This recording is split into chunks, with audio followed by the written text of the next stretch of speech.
Hi friends. இன்னைக்கு கார சுவை முட்டை பொடி மாஸ் எப்படி செய்யுதுன்னு பார்க்கலாமா? ஒரு வடை சட்டி வச்சு எண்ணெய் ஊத்திருங்க. காஞ்சதும் கொஞ்சம் கடுகு போட்டுடுங்க. அதோட கொஞ்சம் கருவேப்பிலை சேர்த்துறலாம். ஸோ கருவேப்பிலை நல்லா பொரியட்டும். லோ ஃப்ளேமில் வச்சுக்குங்க. இப்போது கட் பண்ணி வச்சுருக்கிற வெங்காயமும் பச்சை மிளகாயும் நம்ம சேர்த்துக்கலாம்.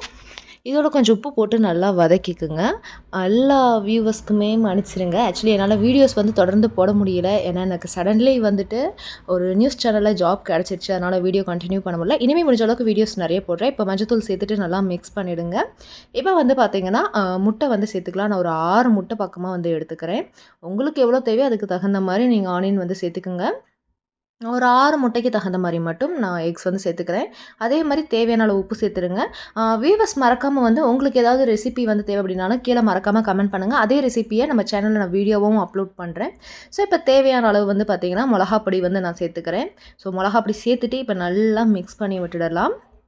ஸோ ஃபைனலா வந்து பார்த்தீங்கன்னா, உங்களுக்கு மிளகாப்பொடி வேணாம் அப்படின்னா, நீங்க மிளகுத்தூள் கூட சேர்த்துக்கலாம். எனக்கு மிளகாப்பொடி தான் தேவை. ஏன்னா, இந்த மழை காலத்துக்கு கொஞ்சம் காரசாரமா சாப்பிட்டா தான் நல்லாருக்கு.